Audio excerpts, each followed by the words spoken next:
इस कार्यक्रम के पुण्यार्चक हैं श्रुत संवर्धक समूह गुरु भक्त परिवार, श्री चंद्रदीप जी आगरा, श्री नितिन काला हैदराबाद, श्री विकास जैन इंदौर, श्री मानस जैन टीकमगढ़, श्री दिनेश जैन अली टीकमगढ़, श्री राजीव जी जैन सहारनपुर, श्री नवीन जी छतरपुर, श्री शिवम श्रेयांश जैन भिंड, श्री उदित जैन तन्मय जैन सहारनपुर, श्री हैप्पी भैया शानगढ़, श्री शशांक जैन आरा बिहार, श्री प्रवीण जैन आगरा, श्री नितिन कासलीवाल औरंगाबाद, डॉक्टर श्री अक्षय जैन, डॉक्टर मनीष बोथरा जयपुर, श्री अक्षत जैन सहारनपुर, श्री आदित्य जैन बेगमगंज मध्य प्रदेश।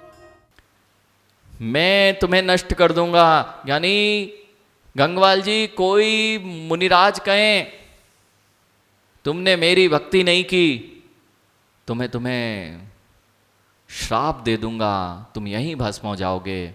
यानी क्यों जैन सिद्धांतों के प्रवक्ता बनकर स्वयं ही की स्वयं पर पैर पर कुल्हाड़ी मार रहे हो। किसी के पास ताकत नहीं है ज्ञानी कि वह तुम्हें अभिशाप और वरदान दे सके। आपके ही शुभ परिणाम आपको इस संसार चक्र में घुमाया करते हैं। शुभ और अशुभ का अगर परिवर्तन करना छोड़ दिया जाए तो चार बालें उठना बंद हो जाएंगी, और जब बंद हो जाएंगी उस दिन ही तुम्हारी वह मुक्ति हो जाएगी, उस दिन आप ही भगवान कहलाओगे। मां, कुछ विषय समझ में आ रहा है? श्रद्धान अभी तक कहां था? मुझे लगता ही नहीं था, इसलिए तो मैं अच्छे भोगों की दौड़ों में लगा हुआ हूं। भैया आशीष, प्रतिष्ठान और इसकी दौड़, बिल्कुल मत सोचना अखिलेश कभी कि मैं बड़ा हूं और वह आदित्य खड़ा है छोटा है। हाँ, यही विषय, यानी आपके घर में रहने वाला श्वान के ऊपर भी कभी बहुमात मत करना। अरे 4 बॉल में से जो आज श्वान हैं, जितने लोग अपने घरों में श्वानों को खिलाते दिख रहे हैं ना, सत्य से परिचित होना है।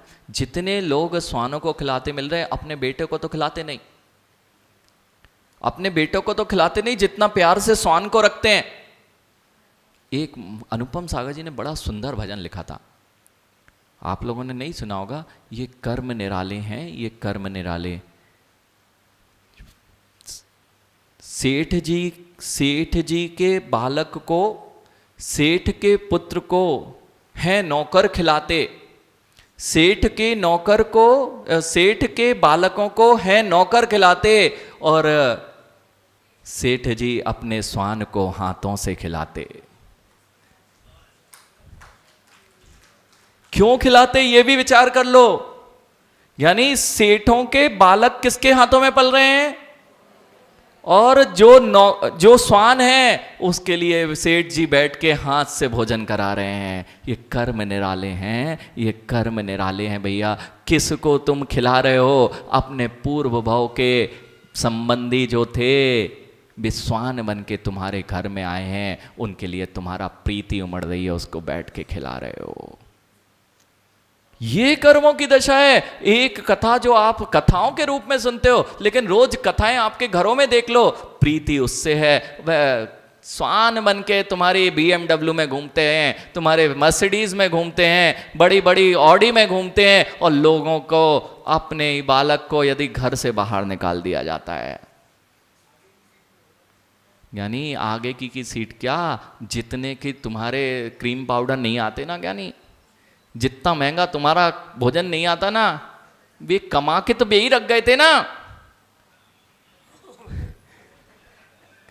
कमा के तो वही रख गए थे ना, लेकिन कर्म ऐसे कर लिए कि मायाचारी इतनी थी, पुण्य भी किया था तो वह पुण्य का भोग मायाचारी सहित किया था, तो वही बेटे पुत्र के रूप में बन के तुम्हें भोजन कराने का तैयार हैं।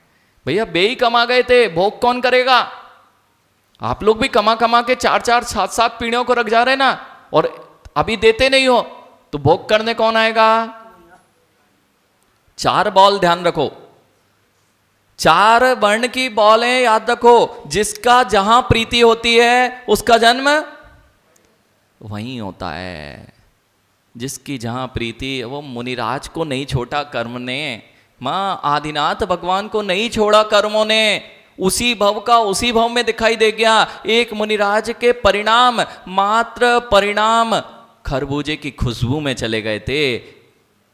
तो वे खरबूजे के अंदर जाके कीड़े बन गए थे। अब देख लो तुम्हारे परिणाम कहाँ कहाँ जाते हैं, अशुभ की ओर ही जाते हैं, भोगों की ओर ही जाते हैं। शिखरचंद जी, अब आप सिद्धांत पकड़ना। शांतिलाल जी, प्रवचन सार जी में एक सिद्धांतों को भी अपन को बीच में लेके चलना है, क्योंकि आपको यह सब ऐसा लगता है कि महाराज जी डराने के लिए कह रहे हैं, डराने के लिए नहीं कह रहे हैं, जो सत्यता है उसको आपको जानना है। शिखरचंद जी, प्रवचन सार जी में यह लिखा हुआ है कि जीव के जो अधो स्थान होते हैं, जघन्य स्थान होते हैं, माँ के जघन्य स्थानों में, पुरुषों के जघन्य स्थानों में संघी पंचेंद्रिय मनुष्य जन्म लिया करते हैं। शांतिलाल जी, सत्य है ना? सबसे अधिक माताओं को मोक्ष क्यों नहीं होता? क्योंकि बहुलता से हिंसा होती है, इनके मासिक धर्म की वजह से बहुलता से हिंसा होती है, इसलिए वो महाव्रतों का भी धारी नहीं हो पाते हैं। साथ ही साथ माँ जघन्य स्थानों में अथवा यानी इनके जघन्य स्थानों पे मनुष्य, संगी मनुष्य, लब्धि अपर्याप्तक, सम्मूर्छन मनुष्यों का जन्म होता है। कभी शांतिलाल जी विचार किया क्यों? क्योंकि जीव की प्रीति जघन्य स्थानों पर देखी जाती है, उसी स्थान से वह जीव वहाँ जाके उस स्थानों पे जन्म कर का मरण प्राप्त करता है। कौन करता है? कौन सा जीव? अपने अपने पे लगा लेना। मैंने भी ऐसे जघन्य योनि और मल स्थानों पर अनेक बार जन्म लिया, और अगर नहीं लगा पा रहे हो तो अभी भी लगा लो। अभी कौन से पवित्र स्थान पर तुम्हारा जन्म हुआ? अभी लगा लो रुपेश, अभी कौन से पवित्र स्थान से हम जन्मे हैं? वह योनि स्थान, मल मूत्र का स्थान होता है, वहीं से तो जीव जन्म लेता है, फिर भी घृणा नहीं आती। असत्य है ना ये? जिसकी जहां प्रीति, यानी उन चार वालों में से कौन सा वर्ण पसंद है, वही वर्ण तुम्हारे हाथ में आ जाया करता है। कभी इनसे ऊपर अरहंत प्रभु पर प्रीति ही नहीं जाती, देवशास्त्र गुरु पर प्रीति ही नहीं जाती, जो इस जन्म मरण की परिक्रमा से, परिभ्रमण से ऊपर चले गए हैं। माँ, समझ में आ रहा है कैसे ये प्रक्रिया चल रही है संसार की? और सत्य से परिचित नहीं होते होते, यानी रुपेश खड़े रहना प्रेम जंगल में, भ्रमण करते रहना, कभी मार्ग ही नहीं दिखता, कभी 10 कदम इस दिशा में चले तो कभी 20 कदम उस दिशा में, पुनः वहीं आके किसी ने पकड़ा हाथ और घुमा फिरा के तुमसे लूट के वहीं छोड़ दिया, क्योंकि स्वयं वहीं है। इसलिए भगवान आदिनाथ से लेके भगवान महावीर आज नहीं दिख रहे नीचे। क्यों? अरे जो स्वयं पार हो गया, तुम्हें संसार में पार करने कौन आएगा? आएगा तो उन्हें भी योनि स्थान में जन्म लेना पड़ जाएगा। इसलिए मां, गीत भी गाओ तो समझदारी से गाया करो। जिन दर्शन भगवान का अवतार नहीं बनाता, चले आना, चले आना, गाओ ना, आपको ही आता है। वीर बन के, महावीर बन के चले आना, धन्य हो, धन्य हो।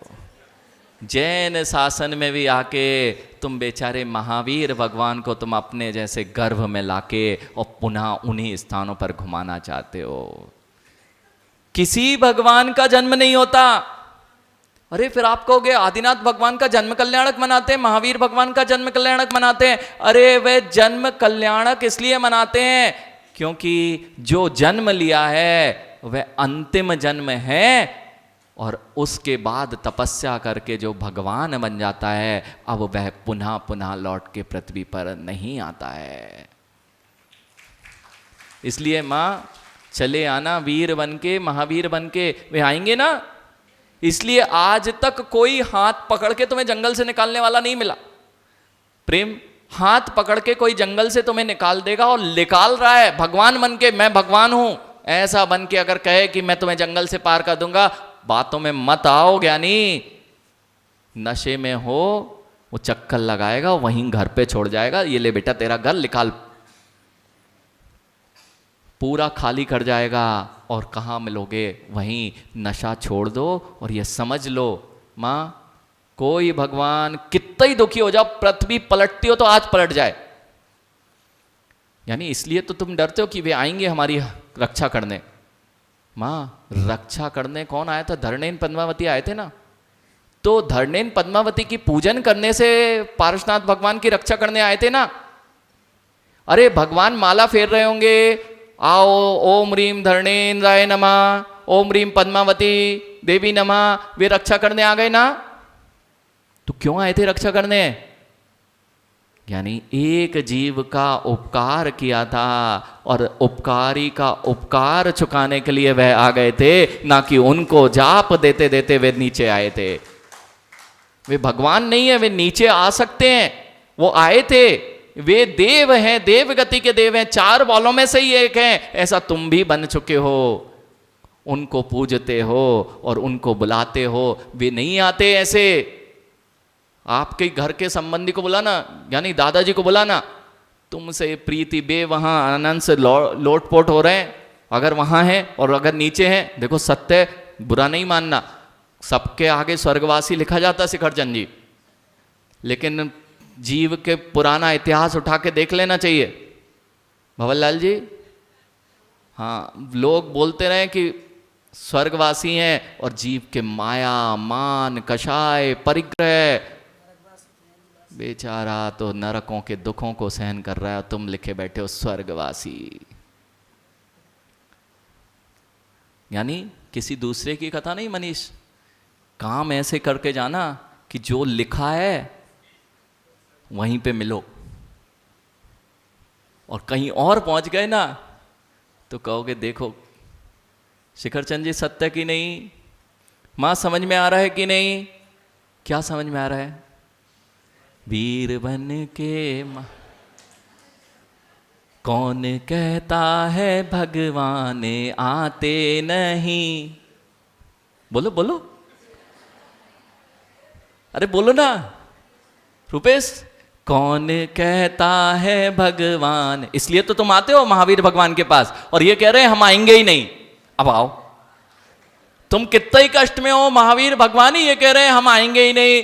तुम्हारी आज धरती पलटती, आज पलट जाए, कोई तुम्हारे ऊपर दानव आके तुम्हें पे प्रहार करने आ जाए, मैं तुम्हें बचाने नहीं आऊंगा। अरे मैं जिससे बच के निकला हूं तुम्हें बचाने क्यों आऊंगा? और ज्ञानी यहाँ पे आज ये सब है ना, जैनियों के यहाँ विसंवाद नहीं होते, जुलूस जुलूस होता है, नहीं तो अन्य जगह जाओ तो लड़ाई झगड़े और बहुत अच्छा है। भैया मनीष, यहाँ लड़ाई झगड़े हो जाएं तो यहाँ का मुख्यमंत्री आएगा ना सुलटाने के लिए। अरे आशीष और मनीष में युद्ध हो गया और लेने की देने पड़ गए, तो वो यहाँ का एसपी तुम्हारे काम सुलझाने आएगा ना? एसपी आएगा कि कांस्टेबल आ जाएगा? कांस्टेबल भी आए, जरूरी नहीं है भैया, देख लो तुम।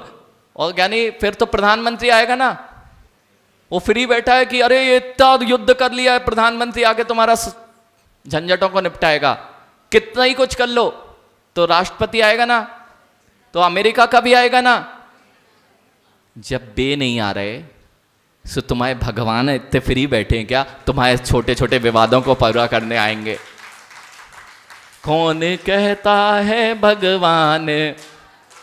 बोलो बोलो, अच्छे से बोलो, समझो मां समझो, यही संसार भावना है। इस संसार के चक्र से जो ऊपर हो गए वही तो अनंत प्रभु हैं, और जो इस चक्र से ऊपर निकलने का प्रयास कर रहे हैं वे ही तो गुरु हैं। और हम किन गुरु के पास में चक्कर लगाने जा रहे हैं और किस प्रभु को बुलाना चाह रहे हैं? अपने को ही नशे में देख ही नहीं रहे, कर क्या रहे हैं? कौन कहता है भगवान? बोलो बोलो, अच्छे से बोलो। किस दिन आएंगे महावीर भगवान आपकी सेवा करने? बहुत कष्ट है महाराज जी, जीवन पर्यंत ऐसा कष्ट। मां बता गए कष्ट से बचने का उपाय। अपने राग देश छोड़ो, अपनी मिथ्यात्व की प्रकृति छोड़ो, तुम्हें कष्ट आ ही नहीं सकता। मां स्त्री पर्याय का आनंद आ रहा है ना? परतंत्रता की कोई चरम सीमा है, उसका नाम स्त्री पर्याय है। पहले माता पिता के अधीन, फिर पति के अधीन, फिर पुत्रों के अधीन, और फिर मरण, और कष्टों में जीवन जीता है जीव। मां मजा आ रहा है ना? स्त्री पर्याय में नहीं आना है, तुम मिथ्यात्व का त्याग कर दोगे, कभी स्त्री पर्याय का बंध नहीं होगा। वो तो छोड़ेंगे नहीं महाराज, चले आना, तुम हमारे को स्त्री पर्याय से निकाल जाना। कौन कहता है भगवान, कौन कहता है भगवान आते पुनः, वे तो सिद्ध हो गए ना आते यहाँ, वे तो सिद्ध हो गए ना आते यहाँ। गाना भी गाओ माँ, तो जिन सिद्धांतों के गाओगे तो समझ में आएगा। ये 12 भावनाएं इसलिए गाना चाहिए, इससे समझ में आता है। ये कॉपी करके, हाँ इसलिए कहते हैं जो नकल वाले होते हैं वो जरूर जीरो लाते हैं। ये सब नकल करके तुमने सबको जो पूजना प्रारंभ कर दिया, बेचारे स्वयं नीचे आके तुम्हारे जैसे गर्भ में आके दुखों को भोग रहे हैं, और हम वही नहीं समझ पा रहे और वहीं उनसे पूछ रहे हैं कि हमारे दुखों का निवारण बता दो। जिसका नाम, यानी जिसका नाम काला जी, जिसका नाम महामृत्युंजय जाप में लिया जाता है, भी नहीं दिखाई दे रहे, तो तुम्हें बचाने क्या आएंगे। एक तीर के लगत कृष्ण की, यानी कहाँ गए चक्रीय जिन जीता, भरत खंड सारा। तुम्हारे पास क्या बाहुबल है, जीतना है ज्ञानी, तो तुम्हें मरण से कोई नहीं बचा सकता। इस बात का निर्णय 12 भावना करा रही है। यह निर्णय हो जाए कि अब जन्म मरण में चक्कर नहीं लगाना। काला जी सबसे बोल दो आज, मनीष कितनी बार वो प्रिंटिंग की दुकान से घर के चक्कर लगाओगे। इस कार्यक्रम के पुण्यार्जक थे श्रुत संवर्धक समूह गुरु भक्त परिवार, श्री चंद्रदीप जी आगरा, श्री नितिन काला हैदराबाद, श्री विकास जैन इंदौर, श्री मानस जैन टीकमगढ़, श्री दिनेश जैन अल्ली टीकमगढ़, श्री राजीव जी जैन सहारनपुर, श्री नवीन जी छतरपुर, श्री शिवम श्रेयांश जैन भिंड, श्री उदित जैन तन्मय जैन सहारनपुर, श्री हैप्पी भैया शानगढ़, श्री शशांक जैन आरा बिहार, श्री प्रवीण जैन आगरा, श्री नितिन कासलीवाल औरंगाबाद, डॉक्टर श्री अक्षय जैन, डॉक्टर मनीष बोथरा जयपुर, श्री अक्षय जैन सहारनपुर, श्री आदित्य जैन बेगमगंज मध्य प्रदेश।